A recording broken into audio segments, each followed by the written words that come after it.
కోపంగా ఉన్నాయి మన మీద. 44 డిగ్రీలు ఉంది ఎండ. దేశంలో ఎక్కడ లేదు, మనకి ఎక్కువగా ఉన్నట్టుగా అనిపిస్తుంది.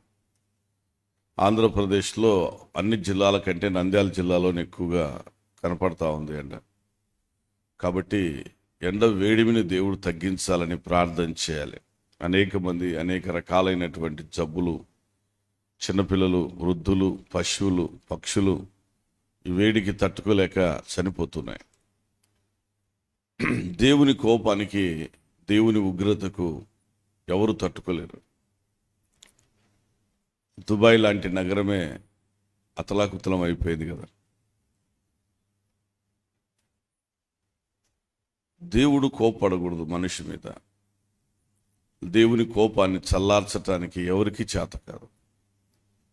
దేవుని కోపాన్ని చల్లార్చగలిగిన వాళ్ళు ఎవరైనా ఉన్నారంటే ప్రార్థన చేసేవాడు మాత్రమే దేవుని కోపాన్ని చల్లారుస్తాడు. కీర్తన గ్రంథంలో రాయబడి ఉంటుంది, ఆయన కోపాన్ని చల్లార్చటానికి మోషే దేవుని సన్నిధిలో అడ్డుపడ్డాడు అని.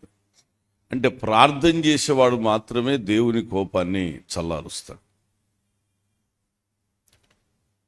దేవుని శాంతింపజేయాలని ఏదో చేస్తూ ఉంటారు జనాలు, అవన్నీ కాదు. మన పాపములు ఒప్పుకొని మనం విడిచిపెట్టి దేవుని సన్నిధిలో మనం ప్రార్థన చేస్తేనే దేవుడు మన బలహీనతలను క్షమించి మన దేశానికి మేలు చేస్తాడు. అదే సమయంలో ఎలక్షన్ కొరకు మనం ప్రార్థన చేయాలి. నిన్న ఎలక్షన్లో మన జగన్ గారు ఒక మేనిఫెస్టో రిలీజ్ చేశారు. దాన్ని ఆయన చెప్తా ఉంటే, చదువుతూ ఉంటే కింద కామెంట్స్ పెడుతున్నారు, జాబ్ క్యాలెండర్ ఏమైంది అని.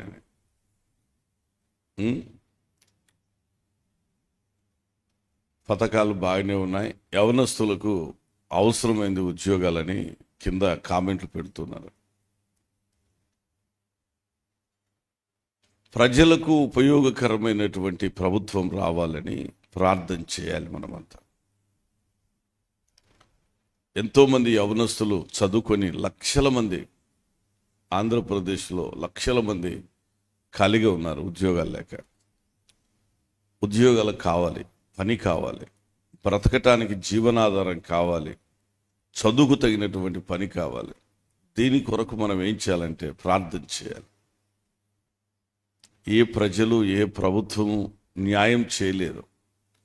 దేవుడు కనికరిస్తే తప్ప, దేవుడు కార్యం చేస్తే తప్ప, దేవుడు మనకు మేలు చేస్తే తప్ప ద్వారాలు తెరవబడు. కనుక వీటన్నిటి వరకు మనం ఏం చేయాలంట? ప్రార్థన చేయాలి. సరే, అందరూ ఒకసారి దేవునికి స్తోత్రం చెప్దాం. హల్లెలూయా. ఈరోజు మన ధ్యానము నిమిత్తమై ముందుగా మనకు ఫేస్బుక్లో, వాట్సాప్లో చెప్పినట్లుగా కీర్తనల గ్రంథము 70వ కీర్తన 4వ వచనాన్ని మనం చదువుకుందాం. నిన్ను వెదుకు వారందరూ నిన్ను గూర్చి ఉత్సహించి సంతోషించుదురుగాక, నీ రక్షణను ప్రేమించు వారందరూ దేవుడు మహిమ పరచబడునుగాక అని నిత్యము చెప్పుకొందురుగాక. దేవునికి స్తోత్రం. హల్లెలూయా. ప్రధాన గాయకుడైనటువంటి దావీదు రాజు రచించినటువంటి ఒక కీర్తన. ఇక్కడ నన్ను విడిపించుటకు త్వరగా రమ్ము యెహోవా, నా సహాయమునకు త్వరగా రమ్ము, నా ప్రాణము తీయగోరు వారు సిగ్గుపడి అవమానం పొందుదురుగాక, నాకు కీడు చేయగోరు వారు వెనుకకు మళ్లింపబడి సిగ్గునొందుదురుగాక, ఆహా ఆహా అని పలుకువారు తమకు కలిగిన అవమానమును చూచి విస్మయం పొందుదురుగాక. హల్లెలూయా. నేను నిన్ను వెతుకుతూ ఉన్నానయ్యా, నేను నిన్ను వెతుకుతూ ఉన్నాను. నువ్వు నాకు సహాయం చేయాలి. ఎందుకంటే నన్ను విడిపించటానికి త్వరగా రావాలి నువ్వు. దేవునికి స్తోత్రం. హల్లెలూయా.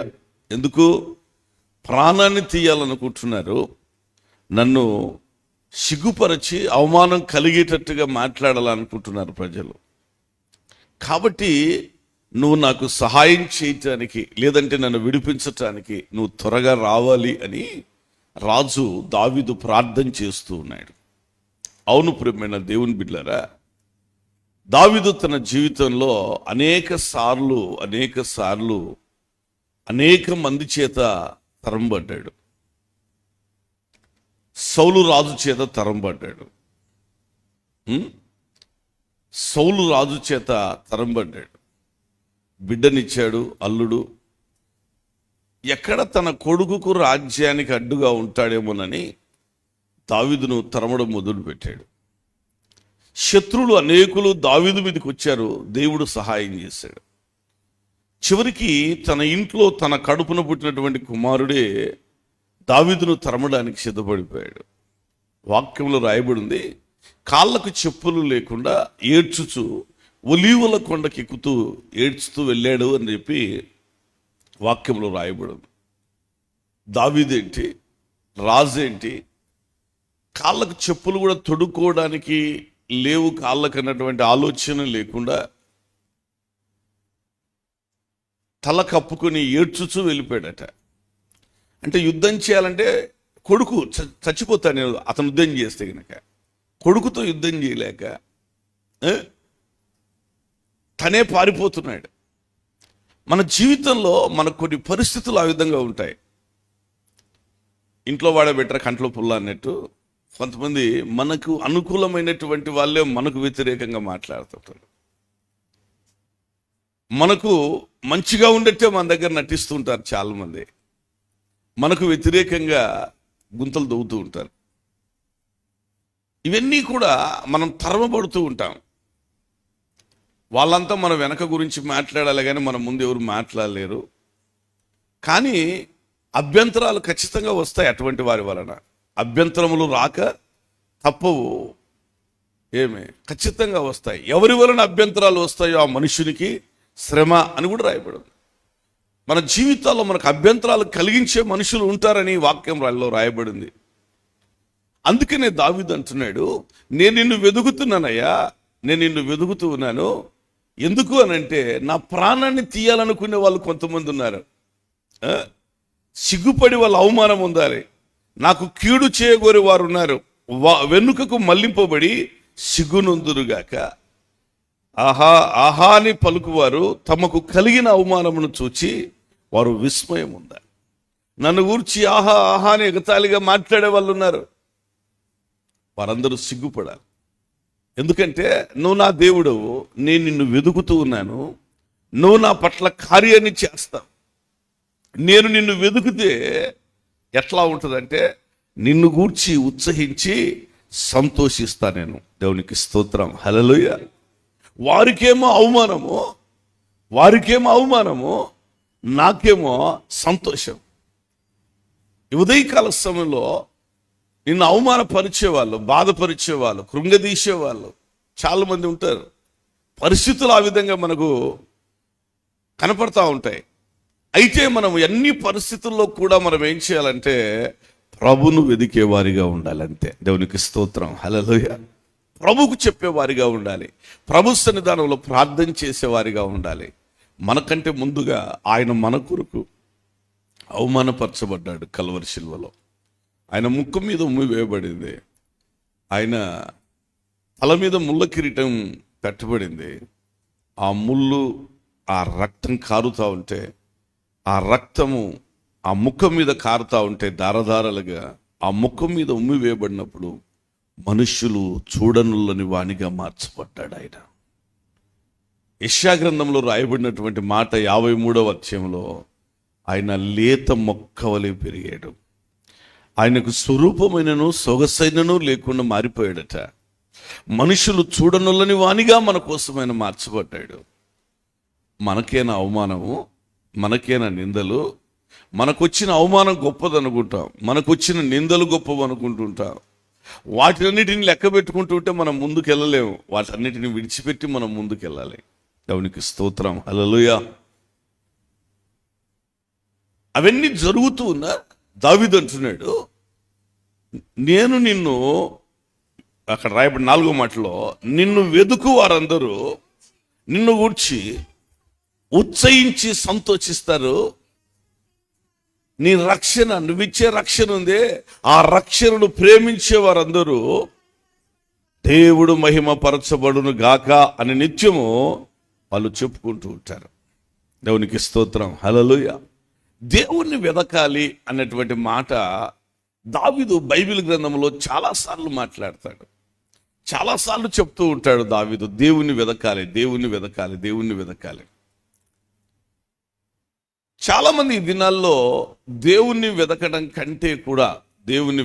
కంటే కూడా లోకంలో చాలా వాటిని వెతుకుతున్నట్లుగా ప్రజలు మనము చూస్తూ ఉన్నాం. బైబిల్ గ్రంథంలో దేవుడు ఆయా సమయాలలో ప్రజలకు ప్రత్యక్షమవుతూ వచ్చాడు. సమూయేలు రాసినటువంటి మొదటి గ్రంథము 3వ అధ్యాయము 1వ వచనములో నుండి కొన్ని మాటలు చదువుకుందాం. బాలుడైన సమూయేలు ఏలీ ఎదుట యెహోవాకు ఏం చేస్తున్నాడంట? పరిచర్య చేస్తా ఉన్నాడు. బాలుడైన సమూయేలు ఏలీ దైవజనుని దగ్గర మందిరములో పరిచర్య చేస్తూ ఉన్నాడు. చదువున్నాను. ఆ దినములలో దేవుని వాక్కు ప్రత్యక్షమగుట అరుదు. ప్రత్యక్షము తరచుగా తటస్థించటము లేదు. అంతకుముందు దేవుడు ప్రత్యక్షమై తన సేవకుల ద్వారా మాట్లాడుతూ ఉండేవాడట, ప్రవక్తల ద్వారా మాట్లాడుతూ ఉండేవాడట. అయితే ఇశ్రాయేలులు సరిగా లేకపోవటం వలన దేవుడు ప్రత్యక్షతను ఇవ్వటం లేదు, దేవుడు దర్శనం ఇవ్వటం లేదు, దేవుడు ప్రవచనం ద్వారా మాట్లాడడం లేదు, దేవుడు తన వాక్కు ద్వారా మాట్లాడడం లేదు. దేవుడు ఎప్పుడు నీతో మాట్లాడడు అని అంటే, నువ్వు సరిగా లేకపోతే దేవుడు నీతో మాట్లాడు. మనం అనుకుంటాం సరిగా లేకపోయినప్పుడే కదా దేవుడు మాట్లాడాల్సిందే అనుకుంటాం. అన్నీ తెలిసి నీ జీవితంలో సరిగా లేకపోతే దేవుడు మాట్లాడు. దేవుడు తెలిసి, భక్తి తెలిసి, పరిశుద్ధత తెలిసి, ఇవన్నీ తెలిసిన తర్వాత మనం సరిగా లేకపోతే దేవుడు మనతో మాట్లాడు. తిరిగి మనం పశ్చాత్తాపడి ప్రార్థన చేసి ప్రభు వైపు తిరుగుతేనే దేవుడు మనల్ని దర్శిస్తాడు. సమూయేలు గ్రంథానికి ముందున్నటువంటి న్యాయాధిపతులైతేనేమి, రూతు అయితేనేమి గ్రంథాల్లో దేవుడు వాళ్ళతో మాట్లాడుతూ వచ్చాడు. సమూయేలు గ్రంథములో 1వ అధ్యాయంలో దేవుడు మాట్లాడడం లేదు, 2వ అధ్యాయంలో దేవుడు మాట్లాడడం లేదు. ఏలీ అనే ఒక దైవజనుడు ఉన్నాడు అక్కడ. వృద్ధాప్యములో కళ్ళు మందదృష్టి అయిపోయినాయి, ఆయన గుర్తుపట్టలేకపోతున్నాడు ప్రజలను. ఆయన కొడుకులు ఉన్నారు. 2వ అధ్యాయంలో యెహోవాను ఎరుగక మిక్కిలి దుర్మార్గులైరి అని రాయబడింది ఆ సమూయేలు 2వ గ్రంథంలో. ఏమైపోయారట? మిక్కిలి దుర్మార్గులైపోయినారట వాళ్ళు. దేవుని ప్రజలు, దేవుని బిడ్డలు, సేవకుని కొడుకులు దుర్మార్గులైపోయారట. దాని తర్వాత ఆ తల్లి హన్న వచ్చి ఆమె కుమారుడైన సమూయేలును అక్కడ వదిలిపెట్టిన తర్వాత 3వ అధ్యాయంలో సమూయేలు ఏలీ ఎదుట యెహోవాకు ఏం చేసేవాడట? పరిచర్య, దేవుని మందిరంలో పరిచర్య చేస్తూ ఉన్నాడు. ఒక 5 సంవత్సరాల వయసు ఉన్నటువంటి పిల్లోడు ఏం పరిచర్య చేస్తాడు మందిరంలో? బాబు ఆ నీళ్లు తీసుకురానైనా, ముసలాయన కదా దైవజనుడు, మంచంలో ఉన్నాడు, మందదృష్టితో ఉన్నాడు. ఏదైనా చిన్న చిన్న పనులు ఏమైనా చెప్తా ఉంటే మందిరంలో కనిపెట్టుకొని ఆ దైవ సేవకు నంటి పెట్టుకుని అక్కడ పరిచర్య చేస్తా ఉంటే దేవుడు ఆ పెద్దాయనతో మాట్లాడడానికి ఇష్టపడడం లేదు, కానీ ఈ బాలుడైన సమూయేలుతో మాట్లాడడానికి ఇష్టపడుతున్నాడు. అందరూ చేతులు ఎత్తి స్తోత్రం చెప్తామా? హల్లెలూయా. బాలుడుగా ఉన్నటువంటి సమూయేలుతో మాట్లాడడానికి ఇష్టపడుతున్నాడు. అక్కడ రాయబడినటువంటి మాటలో యెహోవా వాక్కు ప్రత్యక్షమవుట, చదువు మరలా మాట. ఆ దినములలో యెహోవా వాక్కు ప్రత్యక్షమవుట అరుదంటే ఎప్పుడో ఒకసారి జరుగుతూ ఉంది. కంటిన్యూగా దేవుడు మాట్లాడడం లేదు ప్రజలతో.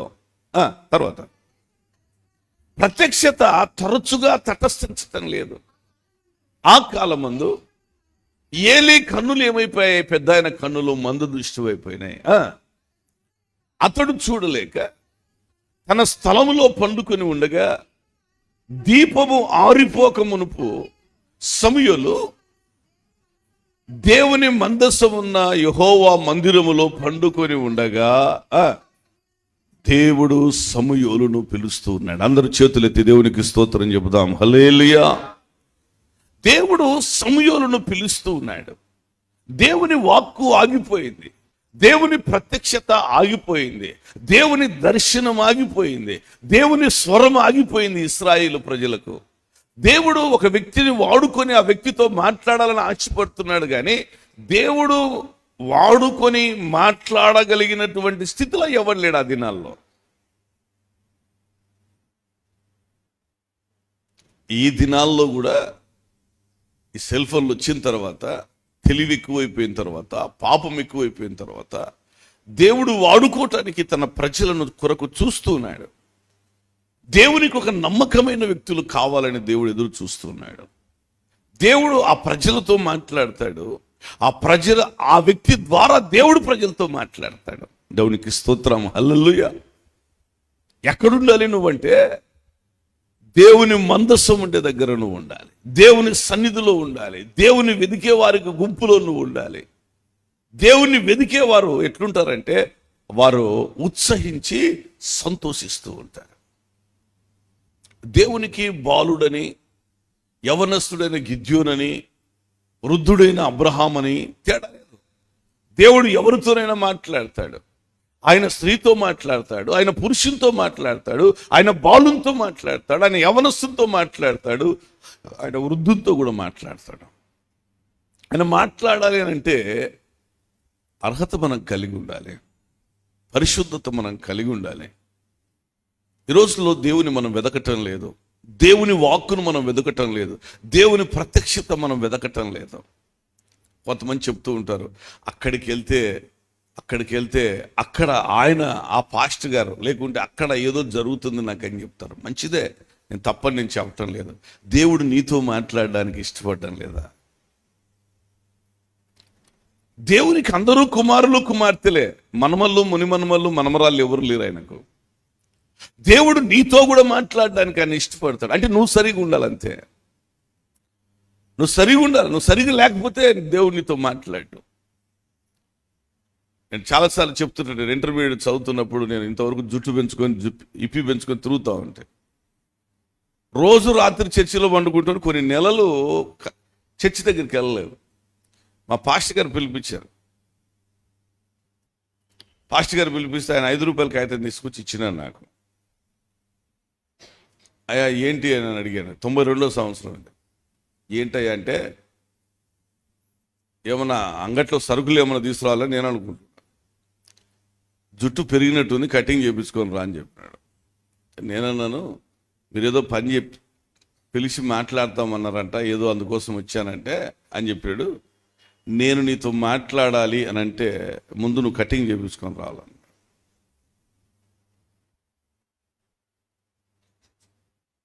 గొప్ప దైవజనుడు. నేను నీతో మాట్లాడాలంటే కటింగ్ చేయించుకొని రావాలి అంతేగా. ఆ రోజు కటింగ్ అంటే అట్నే అయిపోయింది. ఇంకా ఈ రోజు కట్నే అయిపోయింది. ఉన్న ఇంటికి ఊడిపోతున్నాయి, అయినా ఇబ్బంది ఏం లేదు.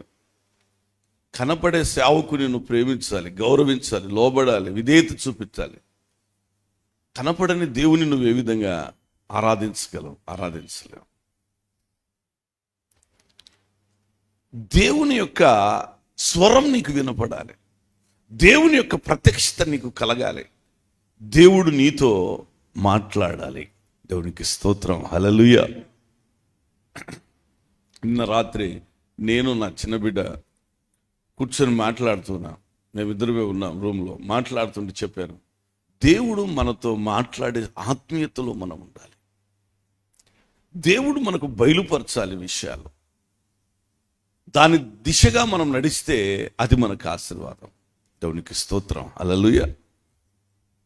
దేవుడు నాతో మాట్లాడాడు, దేవుడు నీతో కూడా మాట్లాడాలి. దేవుడు మాట్లాడే దిశగా దేవుణ్ణి మనం వెతకాలి. వాక్యంలో రాయబడింది, మత్తయి రాసిన సువార్త 7వ అధ్యాయంలో. అక్కడ అంటాడు, వెదకుడి మీకు దొరుకుతుంది.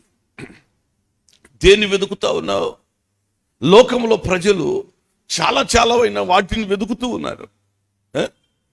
లోకంలో ప్రజలు చాలా వాటిని వెతుకుతూ ఉన్నారు. వెతకటం లేదా? పెళ్లి చేయాలనుకుంటే మంచి సంబంధాలు వెతికే వాళ్ళు కొంతమంది ఉన్నారు కదా. ఉద్యోగాల కోసం వెతికేవారు, వ్యాపారం కోసం వెతికేవారు, లోకంలో రకరకాలైనటువంటి వాటి కోసం వెతుకుతున్నారు. నేను దేవుని సేవకుడిగా నేను చెప్పే మాట ఏంటంటే, దావీదు చెప్తున్న మాట, మనము దేవుని వెతకాలి.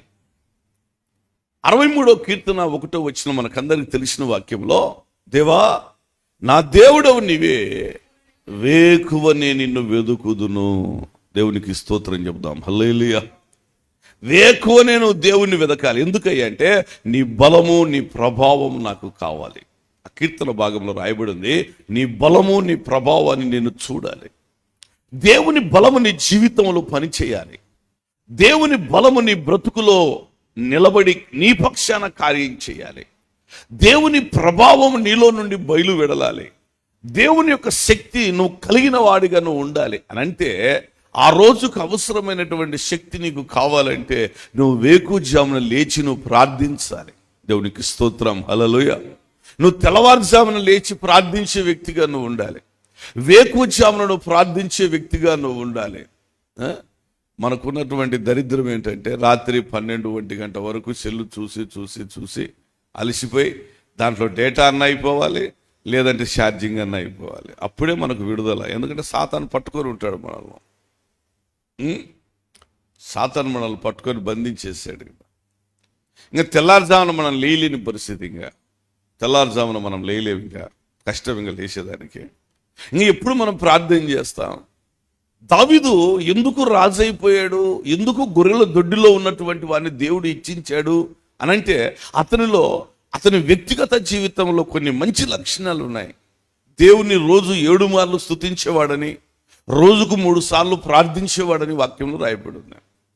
అంతేకాదు, సమయం దొరికినప్పుడు ప్రార్థన కాదు, ఆయన అంటున్నాడు, దేవా నా దేవుడవు నీవే, వేకువలో నిన్ను వెతుకుతాను. దేవునికి స్తోత్రం. హల్లెలూయా. వేకువజాము ప్రార్థన అంటే 6 గంటలకు కాదు. వేకువజాము ప్రార్థన అంటే 3 గంటలకు, 3 గంటల నుంచి 4 గంటల వరకు, 3 గంటల నుంచి 5 గంటల వరకు. ఇది వేకువజాములో ప్రార్థన. భూమి మీద గొప్ప గొప్ప దైవజనులందరూ వేకువజాము కోసం కనిపెట్టేవారు. వేకువజామున చేసే ప్రార్థన బలమైందిగా, శక్తి కలిగిందిగా ఉంటుంది. అందుకనే దావీదు అంటున్నాడు, నా దేవుడవు నీవే, వేకువనే నిన్ను వెదుకుదును. సింహాసనం మీద ఉండి కాదు ప్రార్థన చేసింది. అక్కడ ఆ పుట్టినోట్లో పైన రాయబడి ఉంటుంది, యూదా అరణ్యములో ఉన్నప్పుడు రచించినది అని ఉంటుంది అక్కడ. అంటే తన పరిస్థితి బాగలేదు, అరణ్యంలో ఉన్నాడు, తరుముతున్నారు శత్రువులు.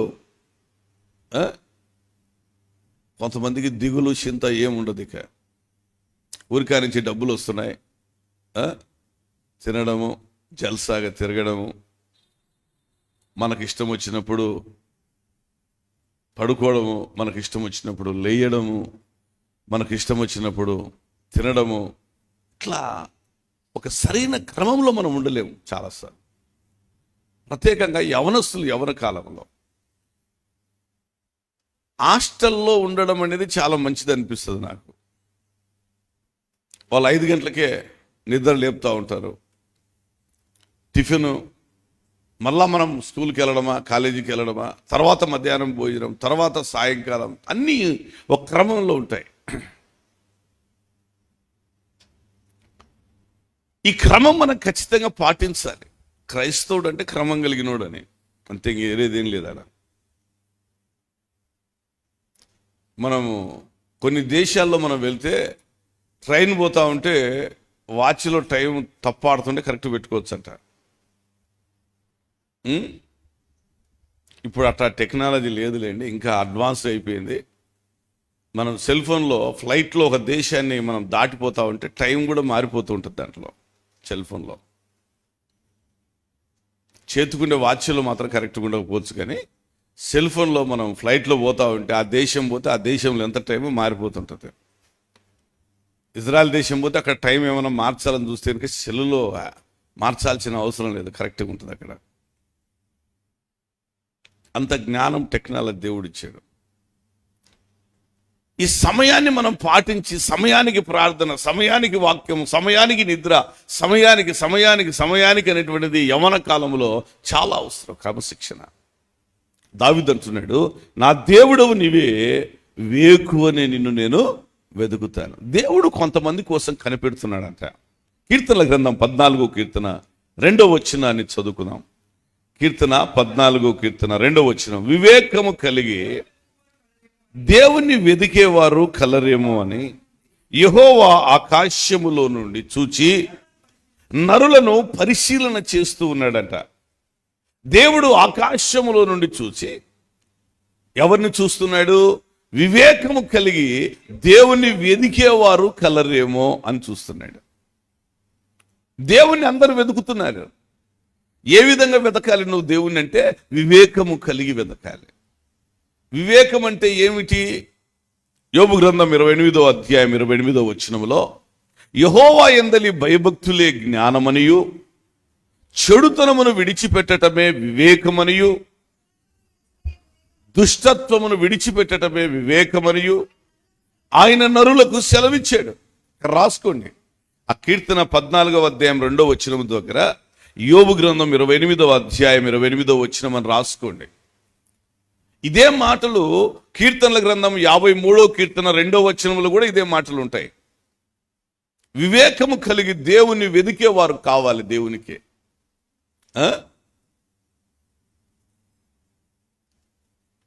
ఎలా వెతుకుతున్నావు నువ్వు దేవుణ్ణి? ఉదయాన్నే వివేకం కలిగి దేవుని వెతుకుతున్నావా? వివేకము లేకుండా దేవుని వెతుకుతున్నావు. ప్రార్థన చేయడం అంత బాగానే ఉంది, మందిరానికి రావడం బాగానే ఉంది.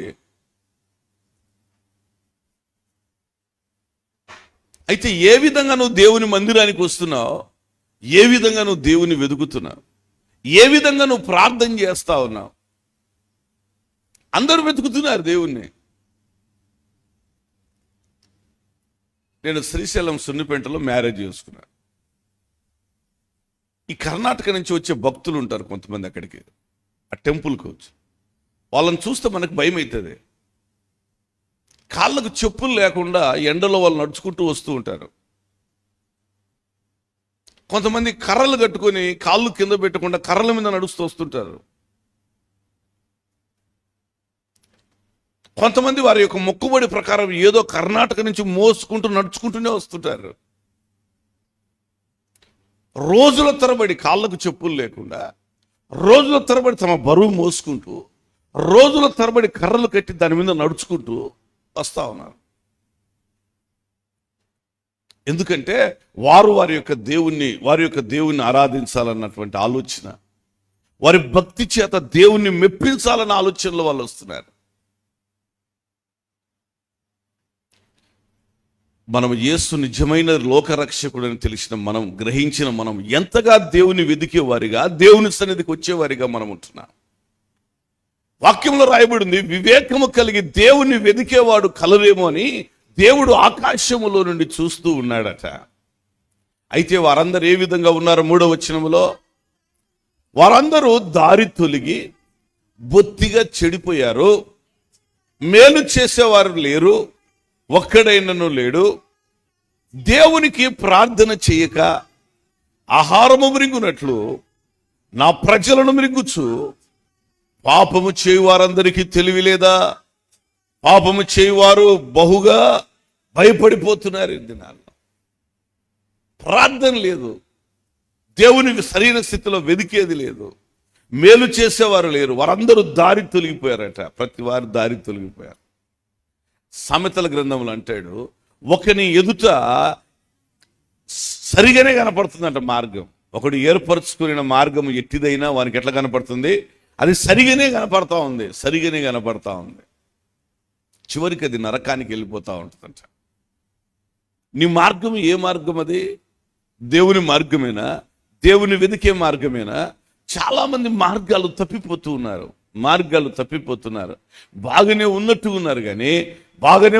ఉన్నారు కానీ మార్గాలు తప్పిపోతున్నటువంటి ప్రజలుగా కనపడుతున్నారు.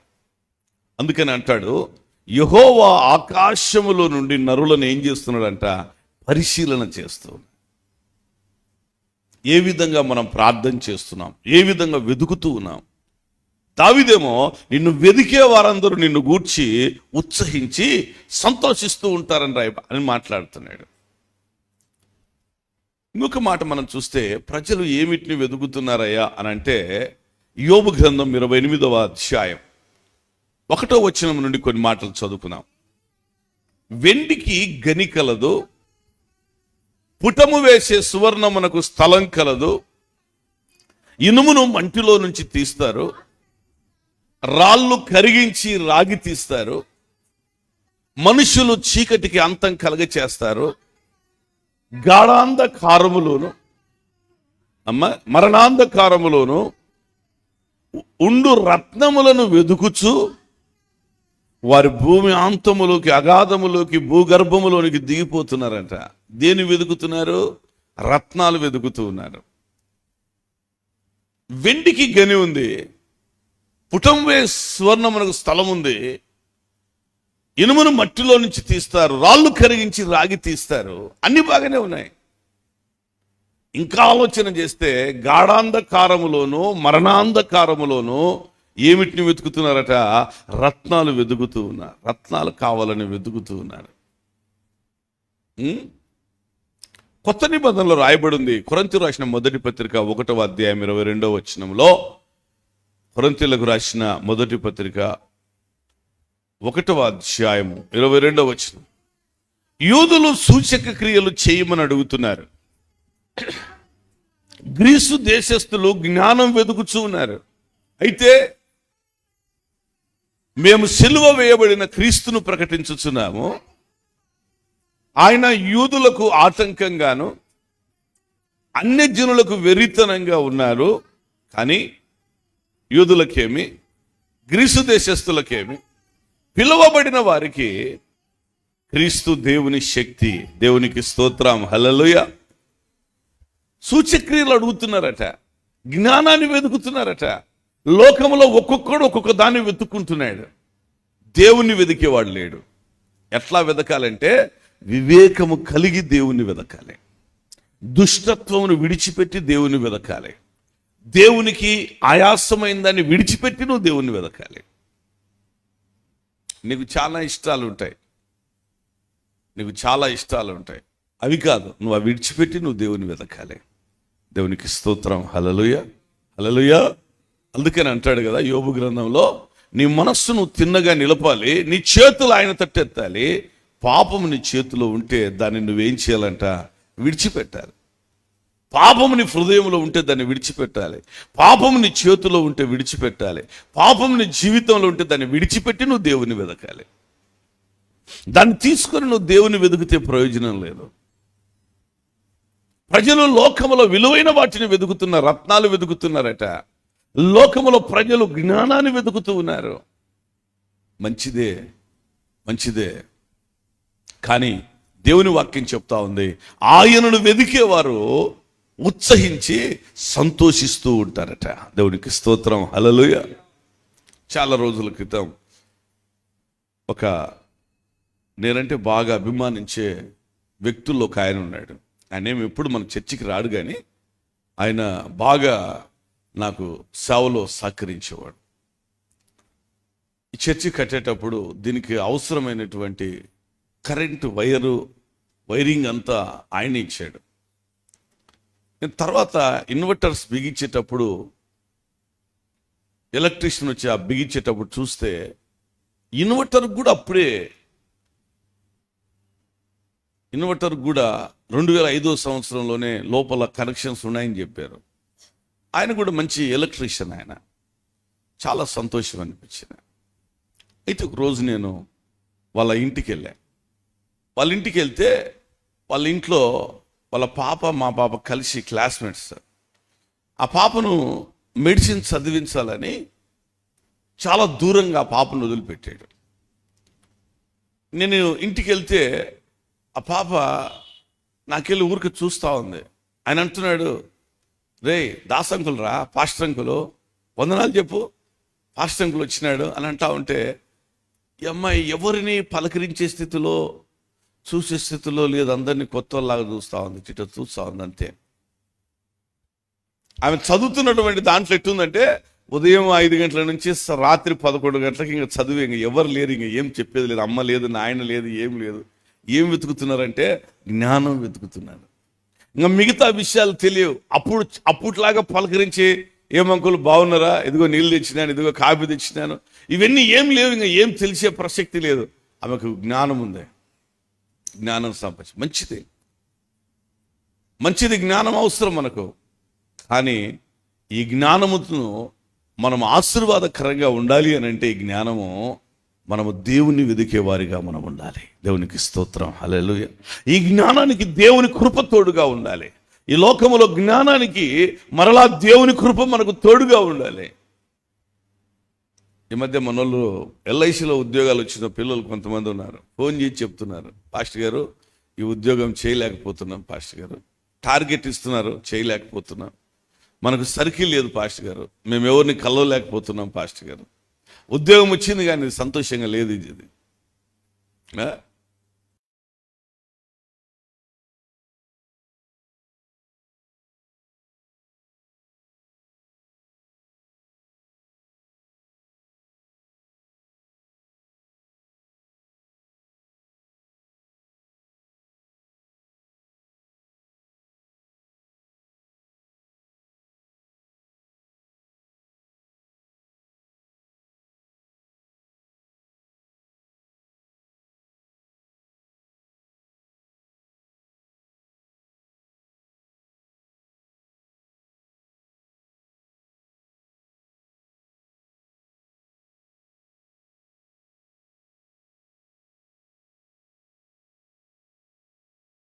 కానీ దేశం మీదికి నాశనము చేయటానికి ఏ దానికి సెలవట? మిడతలు వచ్చేస్తా ఉన్నాయి. ఆ మధ్యకాలంలో మిడతలు వచ్చినాయి కదా. కొన్ని దేశాలు, కొన్ని ప్రాంతాల మీదకి మిడతలు వస్తే తెల్లారేస్తానికి ఎకరాలు తినేస్తా ఉన్నాయి పంటలంతా. దేశం మీదకి ఉగ్రత ఏ విధంగా వస్తుందంటే, దేవుని యొక్క ఉగ్రత వాన కురియకుండా ఆకాశాన్ని మూసివేసినప్పుడు కానీ,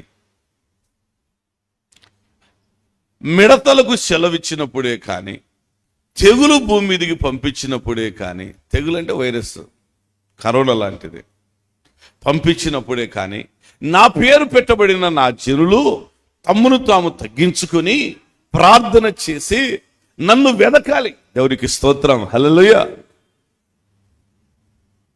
వివేకం కలిగి దేవుని వెదకాలి, వేకువజామున దేవుని వెదకాలి. ఇక్కడ రాయబడిన మాటలో నువ్వు తగ్గించుకొని దేవుని వెదకాలి. తగ్గించుకోవడం అంటే మూల భాషలో అర్థం ఏంటంటే ఉపవాస ప్రార్థన ద్వారా దేవుని నువ్వు వెదకాలి.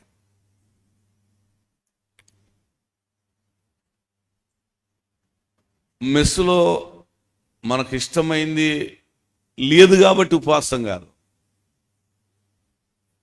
టిఫిన్ ఉప్మా చేసినారు, ఈరోజు నేను ఉపవాసం, నేను తినను అనకూడదు. కొంతమంది ఉప్మా అంటే ఇష్టం ఉండదు, వాళ్ళు చెప్తుంటారు నేను ఉపవాసం లేదు. అట్లా కాదు ఉపవాసం. చికెన్ బిర్యానీ ఆడ ఉన్నా సరే నేను ఉపవాస ప్రార్థన అని చెప్పగలిగినటువంటి భక్తి కావాలి మనకు.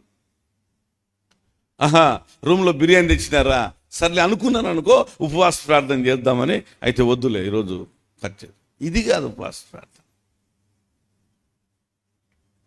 నువ్వు ఒక దానికి నిర్ణయించుకున్నావు, వర్షం సకాలంలో కురువాలి నా దేశంలో మిడతలు వచ్చినాయి, తెగులు వచ్చింది, నా దేశం కొరకు నేను ప్రార్థన చేయాలని నువ్వు అనుకున్నప్పుడు, నా పేరు పెట్టబడిన నా జనులు తమ్మును తాము తగ్గించుకొని ప్రార్థన చేసి నన్ను వెదికి, దేవుని వెదికి, ఉపవాసము ద్వారా వెదికి చెడు మార్గాలు విడిచిపెట్టినట్లయితే ఆకాశములో ఉండే దేవుడు నీ ప్రార్థన ఏం చేయాలంట? ఆలకించ.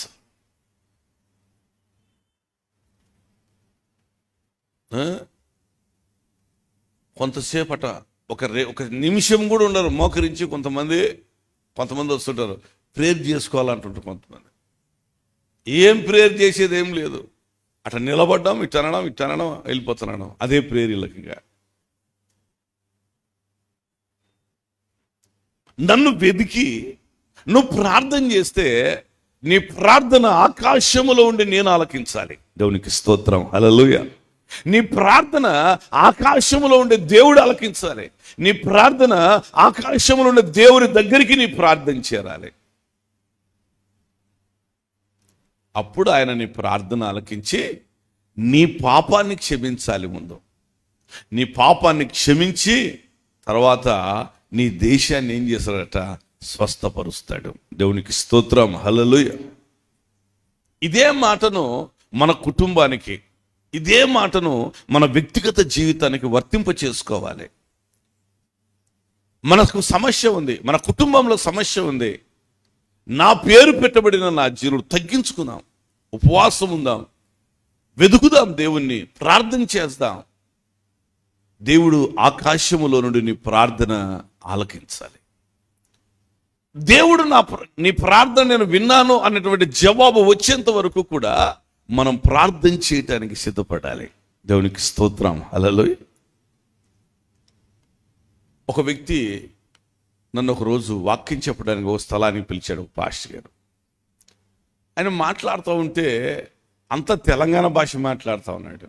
నేను అన్నాను, బ్రదర్ ఏంటి నువ్వు పరిస్థితి ఏంది, తెలంగాణ భాష మాట్లాడుతావు, ఇక్కడ మా ప్రాంతానికి వచ్చి సేవ చేస్తున్నావు అని అన్నాడు. అంటే 2 మాటలు తన సాక్ష్యం చెప్పాడు. తెలంగాణలో ఒక పల్లెటూరు, పెయింట్ పని చేసుకొని బ్రతుకుదామని పెయింట్ పని చేయడానికి వెళ్ళాడు హైదరాబాద్కు. అక్కడ పెయింట్ పని చేసుకుంటూ అక్కడ బ్రతుకుతూ ఉంటే ఆ దగ్గరలో ఒక ఇంటికాడ కుటుంబ ప్రార్థన పెట్టారట. ఆ కుటుంబ ప్రార్థనకు వెళ్ళి అక్కడ కూర్చున్నాడు, వాక్యం విన్నాడు, ఆకర్షించబడ్డాడు. ఆ మందిరానికి వెళ్తూ ఉన్నాడు, ఆ ప్రార్థన మందిరానికి వెళ్తున్నాడు, వస్తున్నాడు. ఇతను ప్రార్థన చేయడం ప్రారంభించాడు, తన భార్య ప్రార్థన చేయడం ప్రారంభించింది. పోయింది ఏదానికి? పెయింట్ పని చేసి బతకడానికి. దేవుడు అక్కడ మాట్లాడంట, నా సేవ చేయాలి అని. సేవ చేయమన్నాడు కదా దేవుడు. సేవ చేయమంటే ఎక్కడ చేయమంటాడు దేవుడు అని ప్రార్థన చేస్తూ ఉంటే ఒక బోర్డు కనపడుతుందంట. ఒక బోర్డు కనపడతా ఉంది, ఏ గ్రామం అనేటువంటిది. ఆ గ్రామం ఎక్కడో ఉంది అని చూస్తే చదువుతూ ఉంటే ఆ బోర్డులో అది కర్నూలు జిల్లా ఉంది. ఆ బోర్డులో దేవుడు బయలుపరిచిన దాన్ని బట్టి ఒక చదువు లేని వ్యక్తి, ఎక్కువ జ్ఞానం లేని వ్యక్తి, ఒక పెయింట్ పని చేసుకునేటువంటి యవనస్తుడు తన భార్యను తీసుకొని, చిన్నపిల్లలు తీసుకొని కర్నూలు జిల్లాకు వచ్చాడు. ఇప్పుడు అది నంద్యాల జిల్లాలో ఉంది. నంద్యాల జిల్లాలో తను సేవ చేస్తూ ఉన్నాడు. నీకు ఆసక్తి కావాలి దేవునిలో,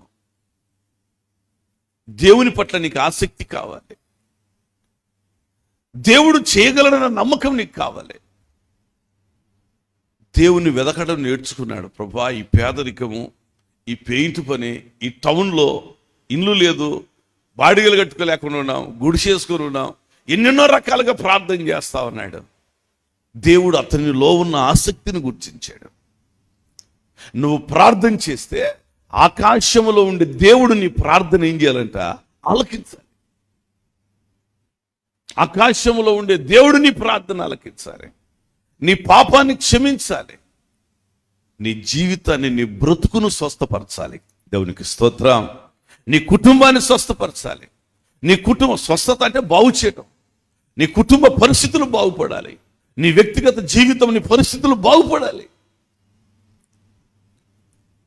365 రోజులలో ఒక్కరోజు ప్రార్థన చేయవు. 52 ఆదివారాల్లో సరిగా ఒక్కరోజు ప్రార్థనకు రావు. వచ్చినా పాటలు అయిపోయినాక వచ్చావు, లేదంటే సగం మధ్యలో. ఎందుకు ఈ భక్తి ఇదంతా? వాక్యం వింటావు, లోబడవు, వాక్యానుసారంగా జీవించలేరు.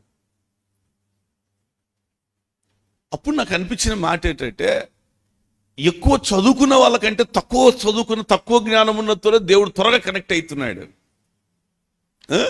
ఎక్కువ చదువుకున్నానికి తెలివి ఎక్కువైపోతా ఉంది. ఏమి చదువు లేదు ఆ అబ్బాయికి. ఒకరోజు పిలిచాను, నన్ను చాలాసార్లు పిలుస్తూ ఉంటాడు.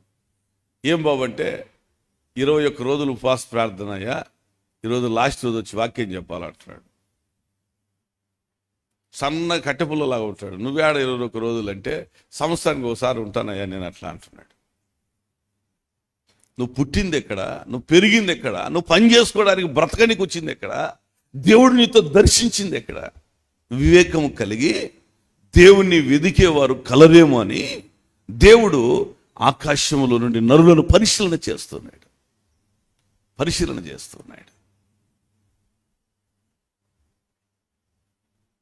ఈ మధ్య ఒకరోజు రాత్రి ప్రార్థన చేసి పడుకుంటే మన బ్యాంక్ కోచింగ్లో ఒక యవనస్తుడు ఉండేవాడు. ఆయన నాకు ఆ కళలో కనపడుతున్నాడు. ఒక గ్రౌండ్, ఒక పొలం ఉంది. ఆ పొలంలో ఒక మీటింగ్ జరుగుతూ ఉంది. ఆ మీటింగ్లో ఆయన కూర్చున్నట్టుగా, నేను అక్కడికి వెళ్ళినట్టుగా కనపడింది. నేను 2-3 రోజుల తర్వాత నాకు జ్ఞాపకం వస్తూ ఉంది, ఫోన్ చేయలేకపోతున్నా. తర్వాత ఫోన్ చేసి మాట్లాడాను. అయ్యగారు, పాష గారు బాగున్నారా? చాలా రోజులకు అంటే, మీరంటే ఫోన్ చేయకపోతే నేనైనా చేయాలి కదా, అందుకని చేసినానని చెప్పినాను. ఏం లేదు, 2 రోజుల క్రితం నాకు ఒక కళ వచ్చింది. ఒక పొలం ఉంది, ఆ పొలంలో ఒక మీటింగ్ జరుగుతూ ఉంది. ఆ మీటింగ్లో నువ్వు కూర్చొని ఉన్నావు అని చెప్తున్నాను నేను. ఏం లేదు అయ్యగారు, నేను బ్యాంక్ కోచింగ్ నుంచి వచ్చిన తర్వాత ఇక్కడ ఆమోస్ ఇక్కడ సేవ చేస్తూ ఉన్నాను. నేను వారం రోజులైంది. ఇక్కడ ఒక పొలం ఉంది, ఆ పొలంలో ఈ ఎండాకాలం మీటింగులు పెట్టాలని ప్రార్థన చేస్తున్నాం పాస్టర్ గారు. దేవుడు నీకు దాన్ని బయలుపరచు. మన బ్యాంక్ కోచింగ్ పిల్లలు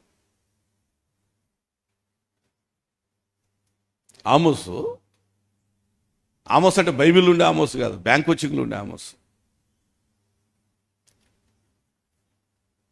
సేవ చేస్తున్నారు.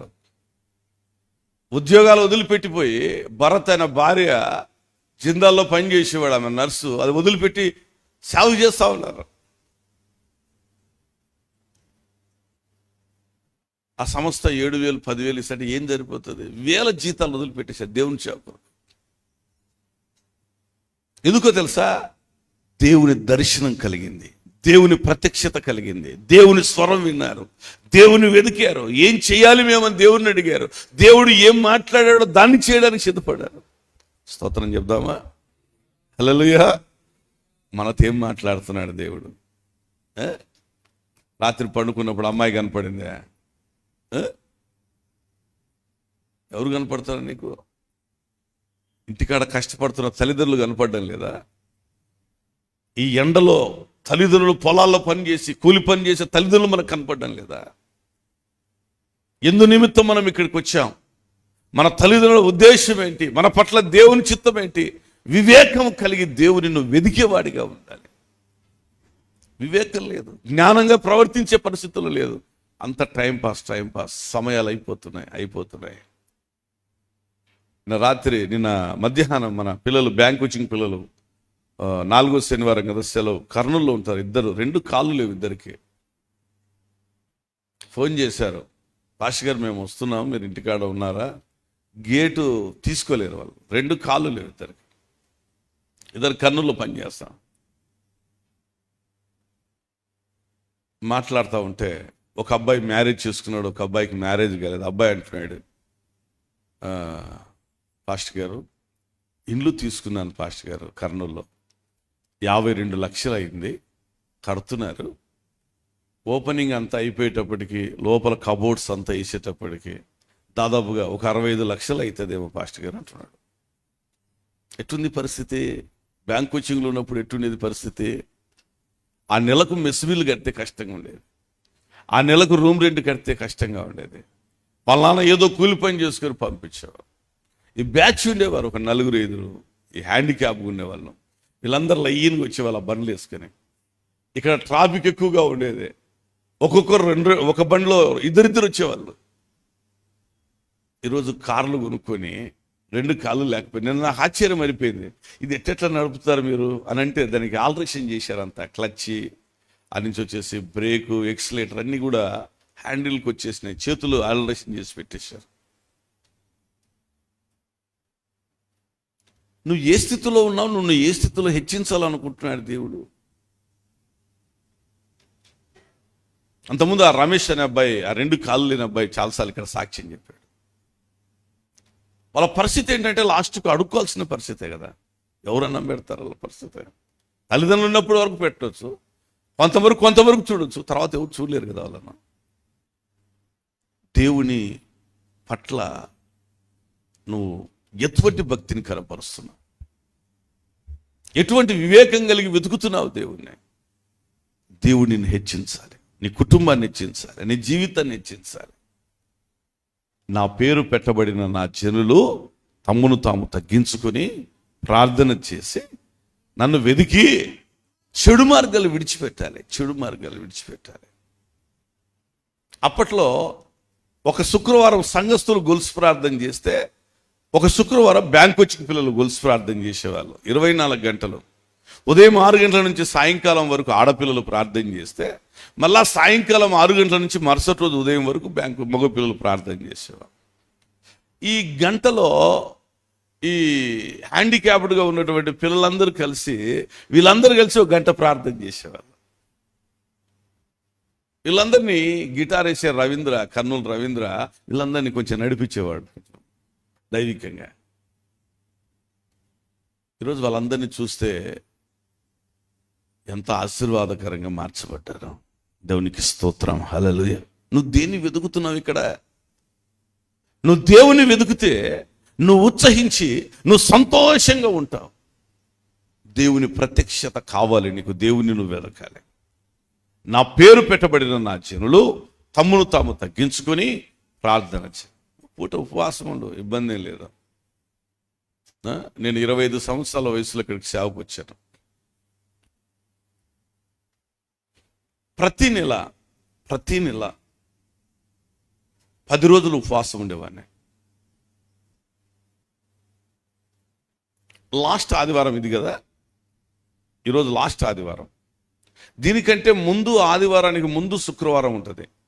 ఆ శుక్రవారం సాయంకాలం నుండి అంటే మధ్యాహ్నం తినేసి ఆ రోజు నుంచి ఈ చివరి ఆదివారం వరకు ఉపవాస ప్రార్థన చేసేవాడిని. ఉపవాస ప్రార్థన అంటే ఉప్మా తినో అరటిపండ్లు తినో ఉండేది కాదు. అది అన్నమే లేదు అప్పుడు. ఆ దినాల్లో అన్నమే లేని పరిస్థితి. ఏదన్నా ఉంటే పాష్టం వండుకుని తినడమే, ఇంకా మనకు లేదు అన్నం. ఇక 10 రోజులు అట్లే ఉండేవాడిని. ఒకటే మంచం ఉండేది. ఫాస్టర్ మా పెద్ద పాప పడుకుంటే నేను కింద ఈ కొట్టంలో తడికలు ఉంటే ఆ పాత చీరలతో దోమతెర కుట్టించుకొని అక్కడ కట్టుకొని దోమతెర ఆ కింద చాపలు వేసుకొని అక్కడ పడుకునేవాడిని. నాకు కప్పుకోనికి దుప్పట్లేదు. ఒక్క నెలలో 10 రోజులు ఉపవాస ప్రార్థన అంటే ఎట్లుంటుందో చూడండి ఒకసారి.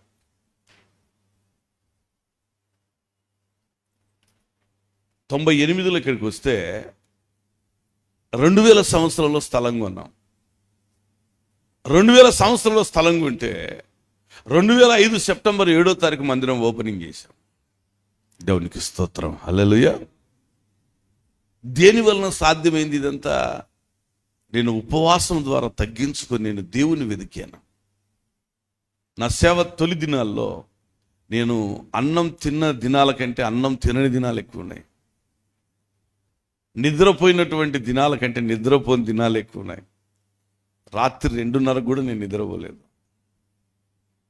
2:30 కూడా నేను చర్చిలోకి వచ్చి ప్రార్థన చేస్తాను. వెతకాలి దేవుణ్ణి. దేవుడు మన కుటుంబాలు బాగు చేయాలి, మన జీవితాలు బాగు చేయాలి. మీరందరూ బాగుండాలనేది ఆలోచన కదా. చివరిలో ఒక మాట చెప్పి ముగిస్తాను. దినవృత్తాంతములు, మొదటి దినవృత్తాంతముల గ్రంథము 28వ అధ్యాయము 9వ వచనం నుండి కొన్ని మాటలు చదువుకుందాం. చదువునండి.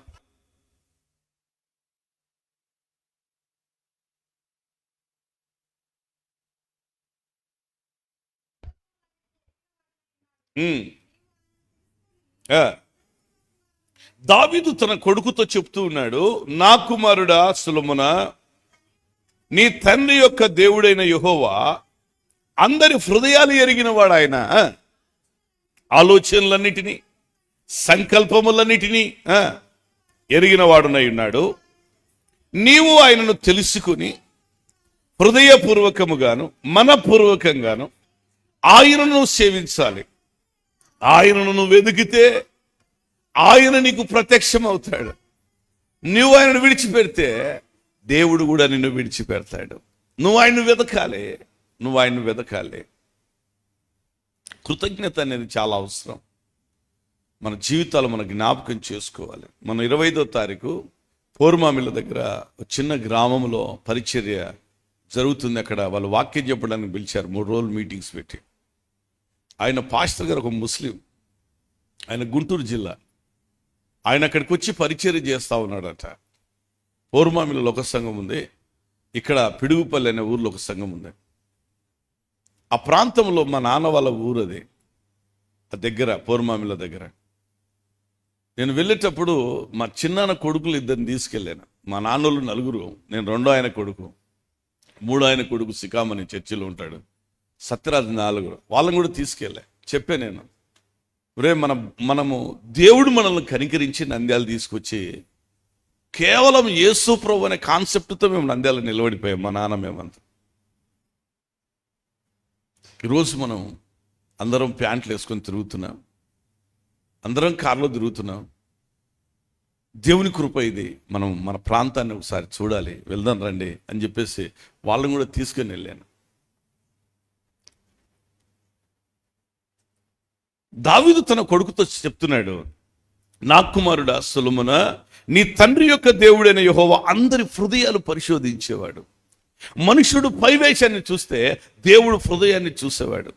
నీవు ఆయనను తెలుసుకుని నువ్వు హృదయపూర్వకంగాను మనపూర్వకంగాను నువ్వు దేవుణ్ణి సేవించాలి.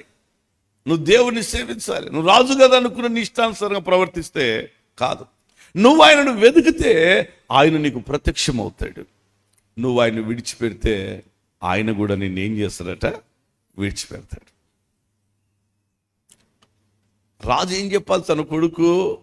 మన రాజ్యం ఇంత, మన యొక్క సైన్యం ఇంత, మన పలుకుబడి ఇంత, వాడు శత్రువు వీడు శత్రువు ఇవి చెప్పాలి కొడుకు. అదిగా చెప్పింది. దేవుని గురించి మాట్లాడుతున్నాడు. దేవునికి స్తోత్రం, హల్లెలూయా. నువ్వు నీ పిల్లలతో దేవుని గురించి మాట్లాడాలి, నీ స్నేహితులతో నువ్వు దేవుని గురించి మాట్లాడాలి, నీ మనసుతో నువ్వు దేవుని గురించి చెప్పాలి. బైబిల్ ఒక రాజు ఉన్నాడు.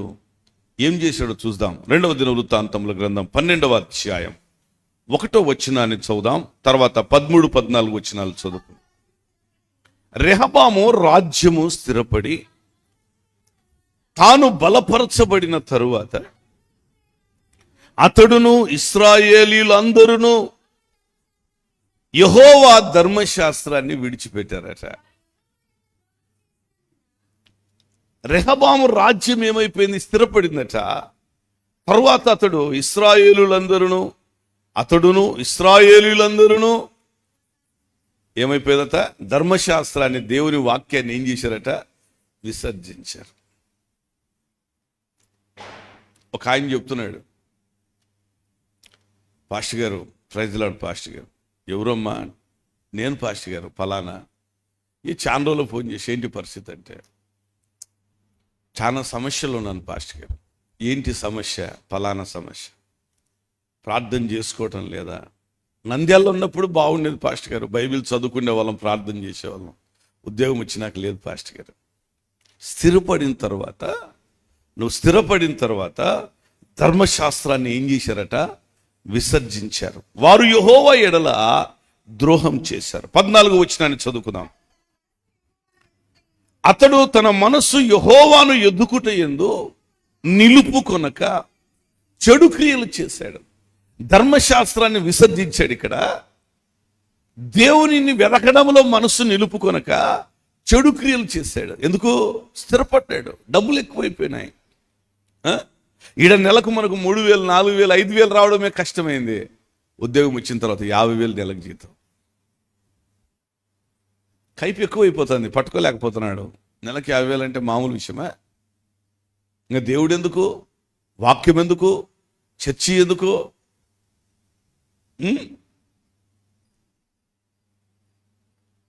ఇప్పుడు సమస్య వచ్చేసింది. ఉద్యోగంలో సమస్య వచ్చేసింది. ఉద్యోగంలో మోసం జరిగిపోయింది.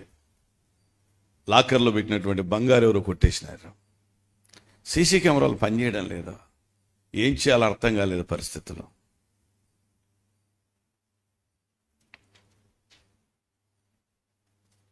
రాజ్యము స్థిరపడిన తర్వాత, నీ జీవితం స్థిరపడిన తర్వాత దేవుని ధర్మశాస్త్రాన్ని విడిచిపెట్టకూడదు, దేవుని వాక్యాన్ని విడిచిపెట్టకూడదు, దేవుని వెదకడంలో నువ్వు మానుకోకూడదు. నువ్వు దేవుని వెదికితే ఆ 70 కీర్తనలు రాయబడినట్లు నిన్ను వెదికిన వారందరూ నిన్ను గూర్చి ఉత్సహించి వారు సంతోషంగా ఉంటారు. మన జీవితం ఎల్లప్పుడూ ఉత్సాహంగా సంతోషంగా ఉండాలంటే మనం రోజు కూడా దేవుని వెదికేవారిగా ఉండాలి. వేకుజామున దేవుని వెదికేవారిగా మనం ఉండాలి. తగ్గించుకొని దేవుని వెదికేవారిగా ఉండాలి. మనం ఆయన వెదికితే ఆయన మనకు ప్రత్యక్షమవుతాడు, ఆయన మనతో మాట్లాడతాడు, ఆయన మనం ఏం చేయాలో బోధిస్తాడు. దేవునికి స్తోత్రం, హల్లెలూయా.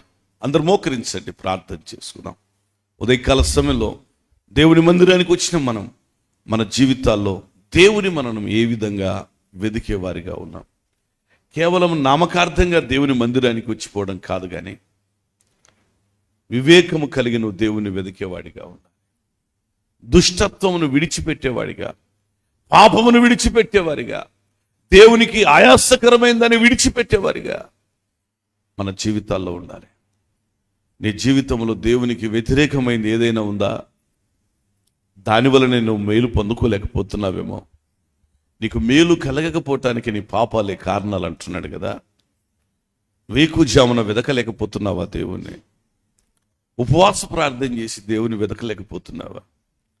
అందరూ చేతులెత్తి దేవునికి స్తోత్రం చెబుదాం. హల్లెలూయా, హల్లెలూయా, హల్లెలూయా, హల్లెలూయా, హల్లెలూయా, హల్లెలూయా, హల్లెలూయా. పరిశుద్ధుడు, మహోన్నతుడు, మహిమగల రాజా, నీ ఘనమైన పాదములకు వందనాలు, స్తుతులు, స్తోత్రాలు చెల్లిస్తున్నాను. మరొకసారి ప్రభా, ఈ విధంగా చేరి నీ సన్నిధిలో ప్రార్థించే కృప మీరు మాకు అనుగ్రహించారు. అందును బట్టి నీకు స్తోత్రాలు చెల్లిస్తున్నాను. నాయనా, నిన్ను వెదికే వారందరూ ఉత్సహించి సంతోషిస్తారని ఒక వాక్యంలో రాయబడింది. నాయన, వచ్చిన నీ బిడ్డలు యవ్వన కాలంలో నిన్ను వెదకటానికి సహాయము దయచేయండి. లోకంలో ప్రజలు రకరకాలుగా వెతుకుతున్నారయ్యా. మేము నీ సన్నిధిలో నిన్ను వెదికే కృపను మాకు దయచేయండి.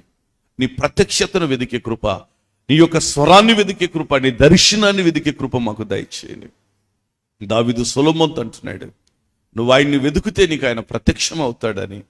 అవును ప్రభా, రెహబాము స్థిరపడిన తర్వాత నిన్ను వెదకటంలో మనసు నిలుపుకోలేకపోయాడని రాయబడింది. నాయన, ఉదయకాల సమయంలో ఎంతమంది అయితే నాయన నీ బిడ్డలు ఈ మాటలు విన్నారో, వాక్యాన్ని గ్రహించి సరిచేసుకోవాలని ఇష్టపడుతున్నారో ప్రభా, వారికి అందరికీ మీరు సహాయం చేయండి. ఎంతమంది అయితే లైవ్లో చూస్తున్నారో, చూడబోతున్నారో, వారందరి జీవితాల్లో మీరు కార్యాలు జరిగించాలని ప్రార్థన. ప్రతి బిడ్డ నాయన తండ్రి జీవితం దీవెనకరంగా, ఆశీర్వాదకరంగా మార్చండి, మేలుతో నింపాలని ప్రార్థన చేస్తున్నా. మేమందరము వేకుజామున నిన్ను వెదికే కృప, మేమందరము తగ్గించుకుని వెదికే కృపను మీరు మాకు అనుగ్రహించండి. నిన్ను వెదికే వారందరి జీవితాల్లో నాయన ఉత్సాహాన్ని, సంతోషాన్ని నింపే దేవుడవు తండ్రి. అవును ప్రభా, దావీదును చంపాలనుకుంటున్నారు, ప్రాణాన్ని తీయాలనుకుంటున్నారు, ఆహాహా అని ఎగతాళిగా మాట్లాడుతున్నారు ప్రభా. దావీదు అంటున్నాడు, నేను నిన్ను వెదుకుతున్నాను, నిన్ను వెదికేవాడు ఉత్సహిస్తాడు, సంతోషిస్తాడని మాట్లాడుతున్నాడు. మా పక్షాన మీరు నిలబడండి నాయన. మాకు వ్యతిరేకంగా చేస్తున్న ప్రతి కార్యాలు మీరు అణిచివేయమని ప్రార్థన చేస్తున్నాం. యవ్వన బిడ్డలు ఎక్కడ అవమానపరచబడుతున్నారో, యవ్వన బిడ్డలు ఎక్కడైతే నలిగిపోతున్నారో ప్రభువా, బాధపడుతున్నారో తండ్రి, వారి జీవితాలు తల ఎత్తుకునేటట్టుగా చేయమని ప్రార్థన. మేలు చేసి నడిపించండి. పరిచర్యను ప్రేమించి ఎంతోమంది నాయన ధారాళమైన కానుకలు ఇస్తున్నారు, వారికి రెట్టింపుగా దయచేయండి. ప్రార్థన అవసరం తెలియజేస్తున్నారు, మేలు చేసి నడిపించి మహిమ పొందమని యేసు ప్రభు ద్వారా అడుగుచున్నాను పరమ తండ్రి. ఆమేన్, ఆమేన్. అందరి